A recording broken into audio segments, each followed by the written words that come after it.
Alright, magandang hapon sa inyong lahat and welcome back sa ating programa ngayong hapon, no? Blessed Hope, every Thursday at 3 p.m. with Pastor Jonathan Altes and yours truly, Pastor Ariel Espirat. Ang tagal, no? By the way, mga abyan, mga minamahal kong kapatid, magandang hapon po sa inyong lahat. And before tayo mag-start sa ating programa ngayong hapon na ito, babatiin ko muna kayo ng Happy New Year. No? Salamat sa Panginoon dahil nakabalik tayo. Medyo matagal-tagal din kasi grabe talaga yung yung schedule. Hindi talaga pero salamat sa Panginoon at this time nakabalik tayo. And ito yung binigay sa atin ng Panginoon na ministry na kung saan makapag-share po tayo ng salita ng Panginoon through live streaming and sa radio, no? Live on air. Once again, magandang hapon po sa inyong lahat. Happy New Year! So, mamangkot-ani kita, ano ang New Year's resolution mo ngayon? No? Yan ba ay magda-diet na ako? Magda-diet na. 1 cup lang, no? Bawat meal. Or hindi malaki yung katawan mo nung una, ngayon ay gusto mo nang magpalaki ng katawan na. Okay, magdi-gym. Or kung medyo malaki na yung katawan mo, gusto mong magbawas, no? Ganyan. So ano ba yung New Year's resolution nyo ngayon? Okay? And kung gusto mong mag-response, you can chat sa aton live stream, no, sa Facebook Live naton. Pwede kayong makapag-comment doon. Yan. Okay, once again, magandang hapon sa lahat ng ating mga workers, lahat ng mga workers dyan po sa Boracay. Magandang hapon po sa inyong lahat. Back to work na naman, no? So, dahil tapos na yung mga bakanting araw, holidays, no? Balik naman sa trabaho, no? Ang prayer ko ay bigyan sana kayo ng Panginoon ng lakas na magagamit nyo everyday, no? Lalo sa ating mga workers dyan sa Boracay, sa Katiklan, and also sa Malay. And magandang hapon sa ating mga government official dyan, no? Magandang hapon po sa inyong lahat dyan. And Happy New Year. Okay? And also sa atin ng mga nurses and doctors dyan, no? Sa Malay, sa Katiklan. Magandang hapon po sa inyong lahat. Prayer ko sa inyo na bigyan kayo ng lakas ng Panginoon, no? And pasalamat tayo dahil ang Panginoon ay mabuti, no? And kahit ganito ang panahon natin, umuulan, pero nandyan pa din siya. At patuloy na pinoproteksyonan tayo. Okay? And also sa ating mga estudyante at saka sa ating mga butihing guro. Yan, back to school na naman. Ako, next week pa yung klase ko eh. Okay? So, magandang hapon sa inyo dyan, no? Ating mga butihing guro. And also sa mga student o mga estudyante, no? Sa elementary, sa high school, and also sa aton nga mga college. Okay, magandang hapon po sa inyong lahat. And also sa mga teacher, no, na bigyan sana sila ng mahabang pasensya. No, kay di mo gid malikawan nga aragid sang mga dungol nga mga estudyante. So kailangan yung tinatawag na mahabang pasensya. Okay? Sa ating mga parents dyan, no? Ating mga nanay at tatay sa farm, magandang hapon po sa inyong lahat. Maulan, mag-ingat po. No? Pero kapag umuulan, natutuwa yung mga nanay, mga parents natin dyan sa farm. Kasi siyempre nadidiligan yung kanilang mga pananim doon. Okay? Magandang hapon po sa inyong lahat. Okay? So bago tayo mag-start sa atin sa programa natin ngayong hapon, dadalhin ko muna kayo sa salita ng Panginoon. Dito po sa Romans chapter 8 verse 30, no? So basahin ko lang and And pagkatapos, hingi tayo ng wisdom sa Panginoon. Okay, basahin ko lang. Romans chapter 8 verse 30, ang sabi ng salita ng Panginoon dito, and those He predestined, He also called. Those He called, He also justified. Those He justified, He also glorified. Okay, so amo na ang salita ng Panginoon. Okay, mag-pray tayo. Father, we praise and thank you, O God, sa hapon na ito. Thank you so much once again, Lord, sa binigay niyo po na oras na kung saan, Lord God, opportunity na naman, Lord, na makapag-share ng salita mo through live streaming and through on air. Kabay pa, Lord God, nga i-bless mo, Lord God, ang mga listeners and viewers namin sininga hapon, Lord, as man sila. And also, Lord God, bigyan niyo kami ng wisdom na maintindihan namin ang salita mo. And also sa akin, Lord God, tulungan mo din ako, Lord God, na ma-share ko naman ito sa kanila. Ang lahat ng mga natutunan ko galing sa salita mo, naway ma-share ko naman po, Lord, sa kanila. Patawara kami, Lord, sa amon nga mga paglapas nga naubra, sa amon nga mga ginaisip, Lord, sa amon nga pagpanulok, sa amon nga paghambal, kag also, Lord God, ang amon nga ginaobra. Patawara man kami, Lord. Daw para sa amon man, daw tawhay kag hapos man lang obrahon, pero sa inyong mga mata, di pala ito, Lord God, nami. Patawara kami, Lord God. And salamat, Lord, dahil ang salita mo nagbigay sa amin ng assurance kung kami po ay hihingi ng kapatawaran sa inyo. Ikaw po na Diyos ay faithful na magpatawad sa aming kasalanan.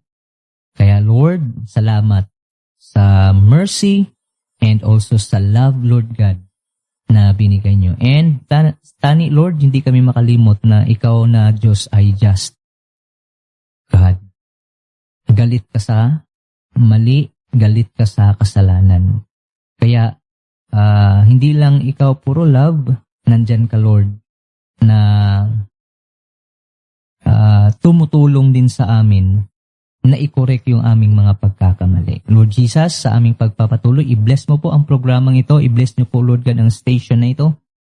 Na marami pa po, Lord God, na soul or kaluluwa, Lord God, na madala kay Jesus Christ sa pamamagitan ng platform na ito. Ito po ang aming samot dalangin at pasalamat sa mahal na pangalan ni Jesus. Amen and Amen. Now, balik po tayo dito mga abyan, mga listeners and viewers natin ngayong hapon. Babasahin ko muna ulit. Sabi niya dito sa Romans chapter 8 verse 30, and those He predestined, He also called. And those He called, He also justified. Those He justified, He also glorified. So ang title sang message naton sining hapon mga abyan, no? Called to live it out, no? Ara sang aton nga screen, no? Called to live it out. Now ang idea sini mga abyan, ang pagtawag sang Dios ay may layunin. Ang pagtawag sang Dios sa aton ay may proseso. Ang pagtawag sang Dios may ara sang ginatawag na katiyakan, kasiguraduhan, ara. Now, ano ang background sining Romans chapter 8, mga abyan? Now, ang Romans chapter 8 ay isa sa pinakamalalim na chapter tungkol sa assurance ng salvation. Now, isinulat ito ni Apostle Paul sa mga Kristiyano upang ipaalala niya na ang kaligtasan ay hindi lamang aksidente. Isinulat niya ito upang paalalahanan niya tayo na naniniwala sa Panginoon na ang kaligtasan, ang buhay ng Kristiyano ay hindi lamang random. Okay? Pinaalalahanan tayo ni Apostle Paul na may plano ang Diyos sa'yo, sa akin. No? May plano ang Diyos sa simula hanggang sa dulo. Okay? Kaya, ang Romans chapter 8 verse 30, makikita natin yung tinatawag na golden chains. Golden chain of salvation. Kasi sunod-sunod siya eh. Sabi niya dito, those he predestined, he also called. Those he called, he also justified. Those he justified, he also glorified. No? Ipinakita nito na ang Diyos ay tapat sa kanyang gawain mula sa umpisa hanggang sa dulo. Okay?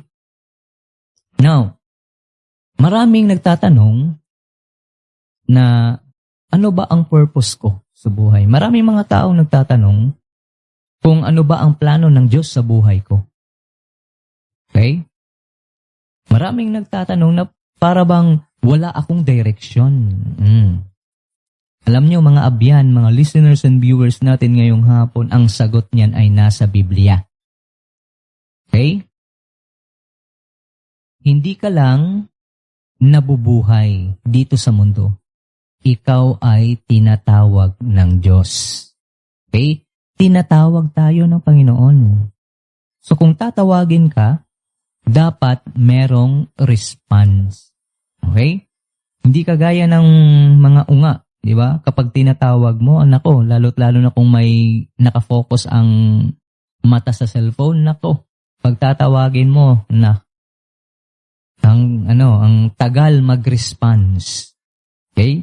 Pero kung ang Diyos ang magtawag sa atin, dapat huwag tayong magpaligoy-ligoy, dapat mag-response tayo. Okay? Kasi hindi ka lang nabubuhay dito sa mundo, ikaw ay tinatawag ng Panginoon. Okay? Okay? Ang Christian life ay hindi lang patungkol sa pagpunta sa church, kundi pagtugon sa tawag ng Diyos sa araw-araw na buhay. Now, 3 kabagay na isi-share ko sa inyo sini nga hapon. Okay? Called to live it out. Number 1. Number 1 is called by God. Called by God with a purpose. Ibig sabihin, tinawag tayo ng Panginoon with a purpose. Okay? So, ang word doon na called, okay? Tinawag. Ang ibig po sabihin yan ay divine calling. Siyempre naman ang nagtawag ay Diyos. Holy. Okay? Holy. So, ang called na word doon is divine calling. Ibig sabihin, hindi lang ito invitation. So, lahat man tayo, di ba, na nakatry na ng napadalhan ng invitation, lalo na sa kasal. So, ibig sabihin, hindi lang ito invitation, kundi naririnig mo talaga yung tawag ng Diyos sa'yo. Okay? Ang tawag sina is divine calling. Okay? Hindi lang invitation. Pinili at tinawag ng Diyos tayo. Personally. Okay? Yung pagtawag ng Panginoon, no, sa atin, hindi dahil tinawag tayo na ikaw ay karapat-dapat. No? Tinawag ka dahil may plano ang Diyos sa buhay mo.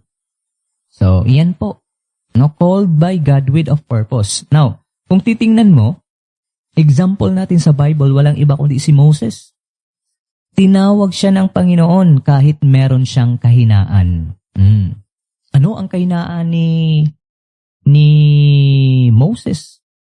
Okay, Exodus chapter 3. Makikita natin dyan. Tinawag siya ng Panginoon na magpunta kay Pharaoh. Okay? Pero sabi niya na, hindi, ayaw ko Lord kasi bulol ako. Yun. Pero bulol ba talaga siya? Galing siya sa Egypt, doon siya nag-aral Mula pagkabata, andun siya. Minsan kasi, ito yung nangyayari, kapag tinawag tayo ng Panginoon, marami tayong alibay. Alam niyo yun? Mamaya na, meron pa akong mga ginagawa. No? So, ganyan. Si Moses, ganun din. Pero may kahinaan, pero nag-response pa din siya sa tawag ng Panginoon. Ano pa? Na nang nag-share si pastor sa amin sa sa cottage prayer meeting. Ang kahinaan, isa na kahinaan ni Moses ay pikunin, no? Madaling mapikon, madaling magalit. Oh, di ba? Yung mga Israelites nagreklamo sa kanya na nauuhaw na. Ngayon, binigyan ng Panginoon ng paraan. Sabi ng Panginoon na, Moses, ituro mo yung baston mo sa bato. Dahil sa galit niya, imbis na ituro, inampas niya yung baston niya sa bato. See, kita mo?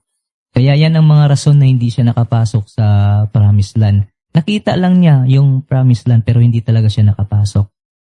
Ang nakapasok lang doon, walang iba kundi ang mga new generation sa mga Israelites and then also si Joshua kag si Caleb.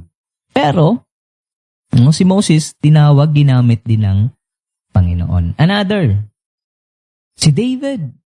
Si David, tinawag din ng Panginoon. Alam niyo kung ano ang trabaho ni David that time? Isa po siyang nagbabantay ng tupa or tinatawag natin na shepherd. Okay? Yun ang trabaho ni David. Alam niyo sa New Testament,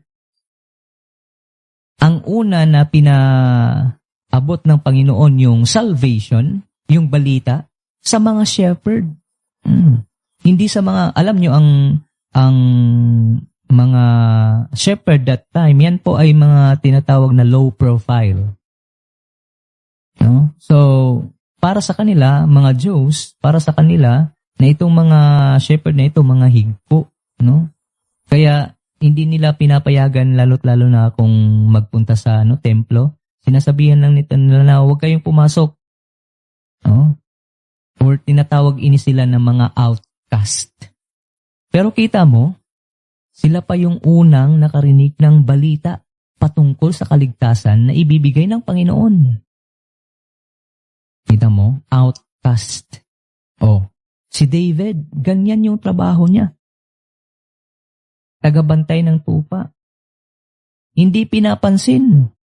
Okay?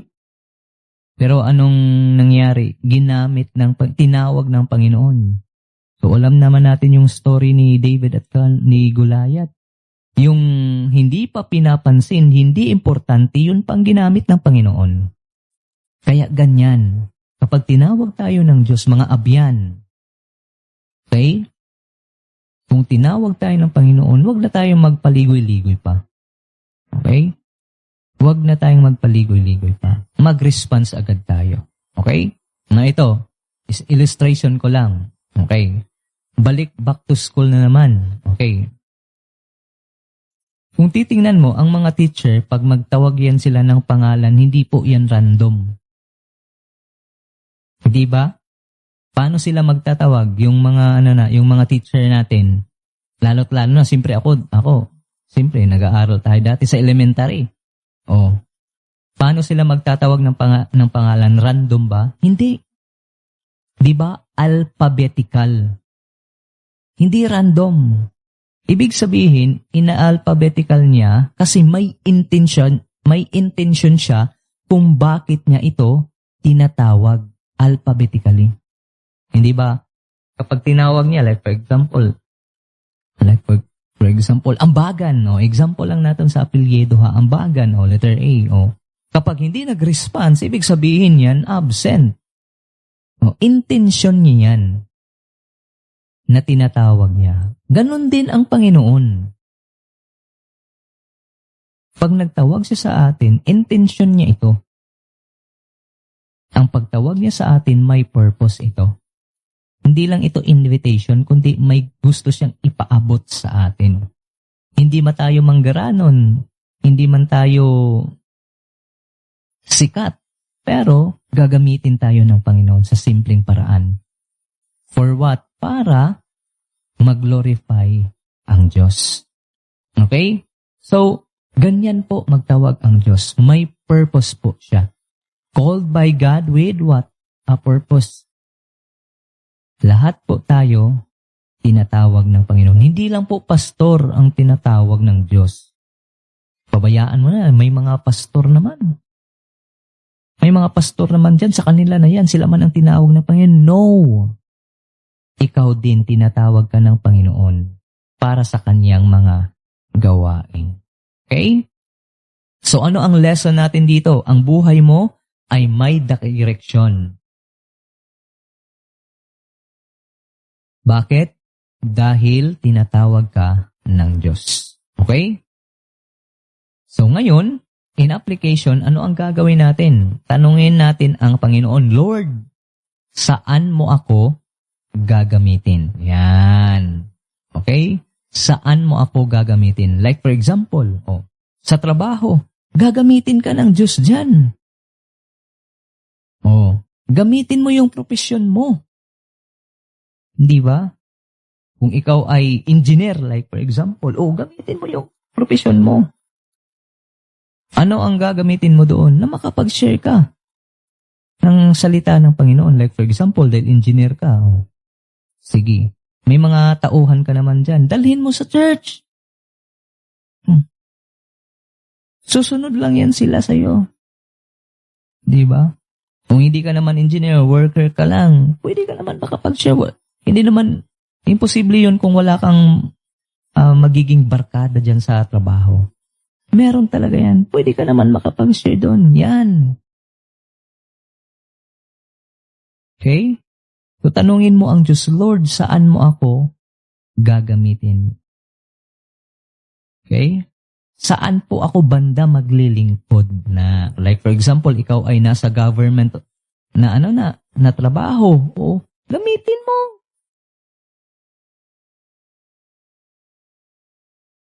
Okay? Magpagamit ka sa Panginoon sa simpleng paraan. Okay? Lord, yan. Tanungin mo ang Panginoon, Lord, saan mo ako gagamitin? Okay? Saan po ako banda upang makapaglingkod po ako sa inyo? Hindi lang naman sa church ang paglilingkod at pagsasamba po. Hindi lang naman sa church yung mga gawain na para makapag-ano sa Panginoon. Hindi. Kahit saan ka. Sa paaralan, yan. Pinaka the best sa paaralan. Especially mga teacher. Malaki yung opportunity doon. Okay? Malaki yung opportunity na makapag-share ka ng salita ng Panginoon, lalo't-lalo sa mga kabataan. Sa elementary, sa high school, sa college. Malaki yung posibilidad dyan. Okay? So, amo na. In application, tanungin mo ang Diyos, Lord, saan mo ako gagamitin. Okay? Kung tatawagin tayo ng Panginoon, dapat mag-response po tayo. Dahil yung pagtawag niya sa atin, may purpose. So, yan po ang una natin, called by God with a purpose. Second, called by God and made right. Hindi ka lang in-invite ng Panginoon, okay? Hindi invitation yon, kundi tinawag ka ng Diyos at tinuwid ka ng Diyos. Okay, sabi niya dito, Romans chapter 8 verse 30b. Those he called, he also justified.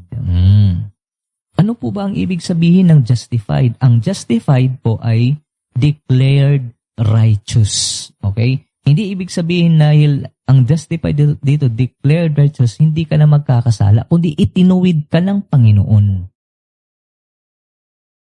Sa tama. Yan. Okay? Declared righteous. Hindi naman ibig sabihin na perfecto ka.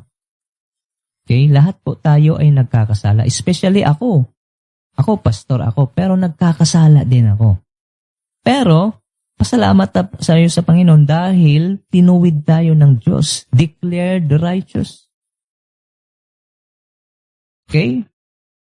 Hindi lang ito dahil sa gawain natin, kundi dahil ito sa ginawa ni Jesus Christ doon sa cross. Anong ginawa ni Jesus Christ doon sa cross? Nagpapako, yung dugo niya yun ang naglinis sa ating mga kasalanan. Declared righteous. So ano ang ibig sabihin nito? Ang pagtawag ng Diyos ay hindi para sa perpektong tao.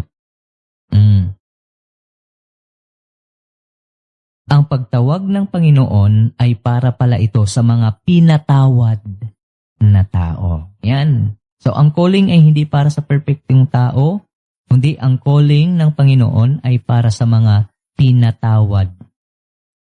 Okay? Pinatawad na tao. Tayo. No? Pinatawad tayo ng Panginoon. Now, example natin sa Bible, walang iba kundi si Apostle Paul. Sa Acts chapter 9, diyan niya na-encounter si Jesus Christ. Kasi kung titingnan mo dati, hindi pa siya Paul yung pangalan niya. Saul siya. And ang tawag sa kanya, persecutor. Kasi marami siyang mga pinatay na mga na mga Christian that time. Kinakatakutan, bloodihan. Pero nung na siya ng tawag dito, nagpasulat, siya ng sulat, pinalagdaan niya ito na binigyan siya ng lisensya na pwede siya magpasok doon sa mga bahay-bahay kapag may mga Kristiyano doon, kukunin niya at tawag nito, sasaktan niya. Okay, ganyan. So ngayon, nung naglakad siya sa tinatawag na Road to Damascus, dyan, na-encounter niya si Jesus Christ.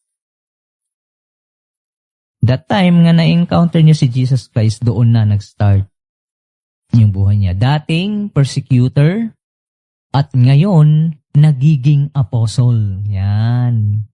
Ang nangyari sa buhay ni Apostle Paul. Kung babasahin mo ang Acts chapter 9, ang mga ang mga Christian doon, hindi sila nakibot sila.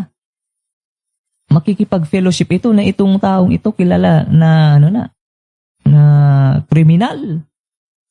Pero pasalamat tayo na may mga ginagamit ang Diyos. Si Barnabas, ginamit ng Panginoon din upang maka-fellowship ang mga Christian, okay, kay Apostle Paul. So, isa na. So, kung gusto nyo basahin nyo sa Acts chapter 9. So, yan. Si Paul, dating persecutor, ngayon ay ginawa ng Panginoon na apostol. Siya yung, kung titingnan mo sa New Testament, siya yung pinakamaraming naisulat. No, Romans hanggang sa Hebrews. Yan. Okay? So, ano ang lesson? No? Sining mensahe sang Diyos. No? Hindi ka tinawag ng Panginoon upang palagi ka na lang guilty. Okay? May pagbabago, kita mo si Apostle Paul, persecutor, nagiging apostle. So, hindi ka tinatawag ng Panginoon upang mananatili ka sa tinatawag na guilt or guilty. Okay? Tinatawag ka para mamuhay sa tinatawag na bugay sang Ginoo. Alam nyo, 2026, nabuhay pa tayo. Alam nyo, bugay lang gid na sang Ginoo. Bugay lang gid na sang Ginoo. So ano ang lesson? Hindi ka tinawag, ng Panginoon na mananatili sa guilty, kundi tinatawag ka para mamuhay sa grasya. In application, ito yon, tanggapin ang kapatawaran ng na binigay ng Diyos sa atin. At saka itigil na natin yung pamumuhay sa tinatawag na condemnation. Okay? Itigil na natin. Kasi bugay lang sang Ginoo. So dapat mabuhay tayo sang grasya sang Diyos nga gintao sa aton. Okay? So yan po ang pangalawa natin, called by God and made right. Ang number 1 natin ay called by God with a purpose. Second is called by God and made right. Then the last one, dito na ako magtatapos. Okay? Called by God with a guaranteed future. Guarantee. Ibig sabihin, sure na. Guarantee. Sure na yung kinabukasan. Okay? Tingnan natin. Romans chapter 8 verse 30c. Sabi niya dito, those he justified, he also glorified. Nan. Okay? So, ang glorified dito ay tinatawag na past tense sa English. Oo, pwede naman kayo mag-comment sa ano dyan, sa comment section kung mali. Pastor, mali ka, hindi yan past tense. Oo. Okay, so ang glorify dito past tense, tapos ang past participle naman niya ay glorify. Paano kaya yung yung future tense? Ano kaya? No, ano kaya yung future tense sa ang glorified past tense, ang glorified is past tense, glorify past participle. Ano kaya ang future tense? Sige, pwede mo namang pwede mo naman i-comment 'yan. Okay, will glorify. Ibig sabihin, okay, sigurado na. Sigurado. Ibig sabihin nito, mga abyan, mga listeners and viewers natin ngayong hapon, ipinapakita ng Diyos na tatapusin niya ang kanyang sinimulan. Ganyan, dapat ganyan tayo mga abyan, mga listeners and viewers natin ngayong hapon. Dapat ganyan tayo. Yung sa simula, pag grabe yung pananampalataya, no? Tapos, pagdating sa gitna, nawala agad yung apoy. Di na saan na, nadula. Nadula na. So, dapat, kung ano yung nasimulan natin, dapat ay tatapusin natin. Kagaya ng ginawa ng Panginoon. Ipinapakita niya sa atin na tatapusin niya ang kanyang sinimulan. Ibig sabihin hanggang sa katapusan. Kagaya ba ng mga sumasali sa sa mga palaro, yung tumatakbo ka, hindi ba? Kahit mapilayan ka man sa daanan or sa racetrack na yan, ipapatuloy mo pa din hanggang sa matapos mo yung finishing line. Ganyan dapat. Ganyan kasi tayo eh. Maganda lang sa simula. Pero pagdating na sa gitna, wala na. Example natin sa Bible. Walang iba kundi si Joseph. Si Joseph, tinawag siya mula sa pet hanggang sa palace. Genesis chapter 37 to chapter 50, kung babasahin mo na, medyo mahaba, pero mag-i-enjoy ka sa story na yan. Okay? Grabe yung simula ni Joseph. Okay? Tinapon doon sa balon, binenta, maraming mga pagsubok, pero hindi siya nananatili doon. Kundi tinapos niya ito. Hanggang sa palas, nagiging gobernador siya doon. Kita mo? Ibig sabihin, hindi siya huminto. Nagpatuloy. Okay? Nagpatuloy. Tatanungin ko kayo ngayong hapon na ito. Ano ang pinakamagandang movie ngayong 2026? Or ito na lang, ano ang mga magandang movie sa 2025? Yung mga trending, diba? Kung nakikita mo na yung movie mo, like for example, yung movie na yan, like for example, meron pang hindi nakakita, anong gagawin mo? Simple magsasabi ka, nami gini nga, nga movie Nami gini. Kag hindi ka mapigilan na, sinasabi mo pa, intro pa lang, sinasabihan mo na. At pagkatapos, hindi ka pagidmano na, makontento, sasabihin mo kung ano yung ending. Yung nanonood, anong i-reply sa'yo niyan? Okay? Anong sasabihin sa'yo niyan? Sasabihin niya, huwag mo namang i-spoil yung movie. Okay? Kasi nakikita mo na kung ano yung first at saka yung ending. Alam mo na eh. Di ba? Nag-i-enjoy ka kasi alam na alam mo. Ganun dapat. Dapat hindi lang sa simula. Yung tumitingin ng movie na yun, siyempre struggle pa siya kasi hindi pa niya alam eh kung ano ang nangyayari. Okay? So, ganyan dapat, hindi lang pasimula-simula, dapat tapusin agad. Okay? Huwag hihinto sa gitna, kundi tapusin. Alam nyo, ako naniniwala ako. Itong 2026, hindi ko naman alam kung ano ang mangyayari bukas eh. Pero kung sa 2025, kung i-share mo sa akin, pwede kong i-share. Kasi alam ko ang nangyari. Tapos na yun eh, 2025 na yun eh. Ngayon, 2026, hindi ko alam kung ano ang mangyayari sa akin. Like for example, bukas, hindi ko alam. Hindi natin alam kung anong mangyayari sa atin bukas. Okay? 2026 ngayon. Siyempre, alam natin na andyan talaga yung tinatawag na struggle sa buhay. Yes. Sigurado tayo na may mga pagsubok along the way. Yes, tod-tod na. Pero, pasalamat tayo dahil meron tayong Diyos. Okay? Pasalamat tayo dahil meron tayong Diyos na hindi nagpapabaya sa atin. At isa na guarantee natin dahil may Diyos tayo, sigurado tayo na sa dulo nito, panalo tayo. Okay? So panalong-panalo tayo nito. Kahit hindi natin alam ang bukas, bakit? Nandyan yung Panginoon natin. Siya yung nakakaalam. Okay? And naniniwala ko niyan. Siyempre naman, sa buhay natin maraming struggle. Pero I know na sa dulo, panalo magiging victorious ako niyan. Same sana sa inyong mga listener, mga abyan, mga listener and viewers natin ngayon. Okay? May struggle sa umpisa, pero tandaan natin, panalo tayo sa dulo.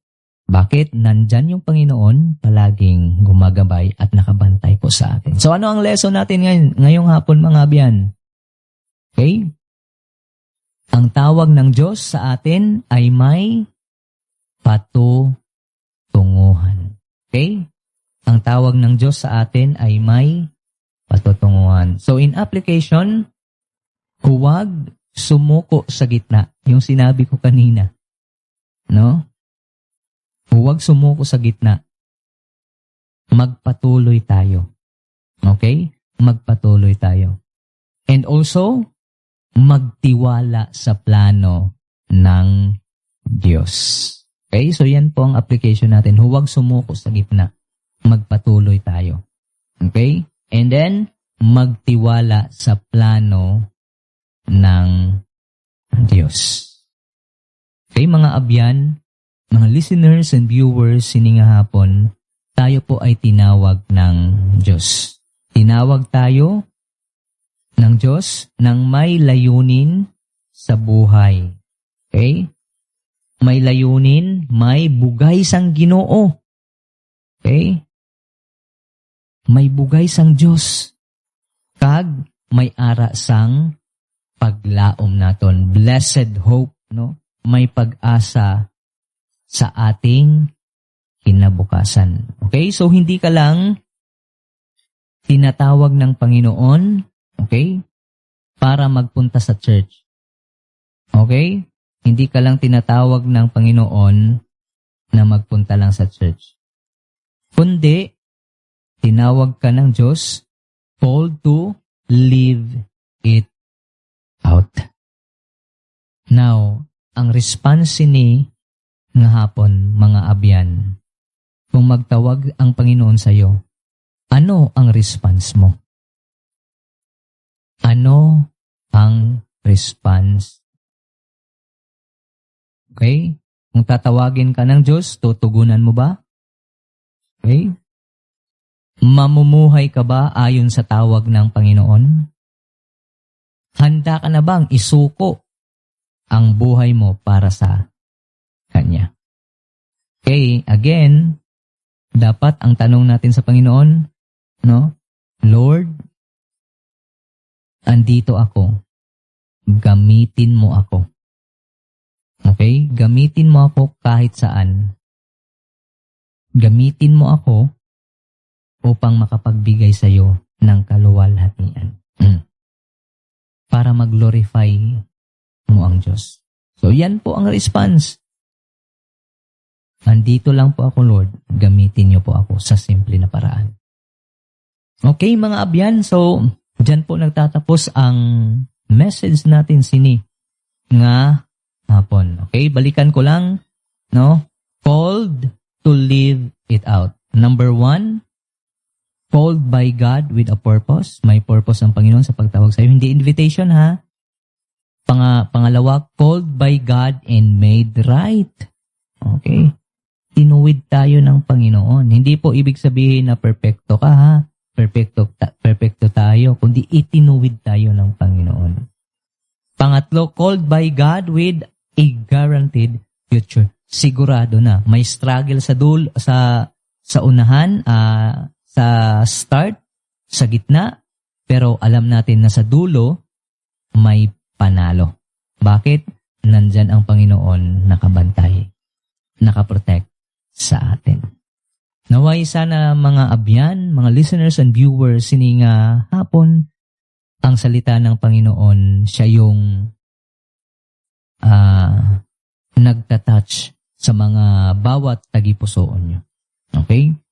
Mag-pray po tayo. Father, we praise you and thank you, O God, sa hapon na ito. Thank you so much once again sa salita mo, Lord God. Hindi lang pala pastor ang tinatawag, kundi lahat pala kami. Ang pagtawag pala ng Panginoon ay may purpose sa bawat isa.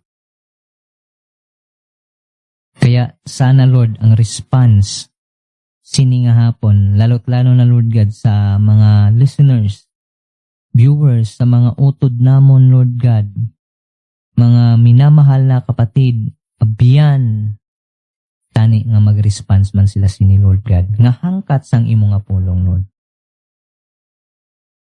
Tani, Lord God, nga kung ikaw ang magtawag sa kanila, hindi man sana sila, Lord God, magbigay ng mga alibay, mga reasons, Lord God, kundi tugunan agad yung tawag. Here am I, Lord, gamitin mo ako. Lord Jesus, i-bless niyo po ang nakikinig, ang mga nanonood, ang mga nakikinig, Lord God, sa radyo. I-bless niyo po ang kanilang buhay. Lord Jesus, gamitin mo, Lord God, ang salita mo. Naway po, Lord God, na mas lumago pa, Lord God, ang salita mo at maparating pa, Lord God, sa mga taong hindi pa nakakakilala sa iyo. Lord Jesus, i-bless niyo po ang station na ito. Palaguin niyo pa po ang platform, ang station na ito, Lord God. Especially, Lord God, sa salita mo. Marami pa, Lord God, na mga tao ang makakilala kay Jesus. Lord Jesus, sa aming pagpapatuloy sininga hapon, ikaw po ang ma-bless at pasasalamatan. Lord Jesus, ini ang amon nga mga pag-ampo kag pasalamat sa mahal na pangalan Jesus. Amen and Amen. Okay, once again mga abyan, no, salamat at natapos na rin ang ating programa sininga hapon. Once again, ang aton nga programa Blessed Hope every Thursday at 3 p.m. with Pastor Jonathan Altes and yours truly, Pastor Ariel Espirat. Once again, no, amulanggit ini ang mahambal ko sa inyo nga mga listeners and viewers ini nga hapon. God bless you and bye.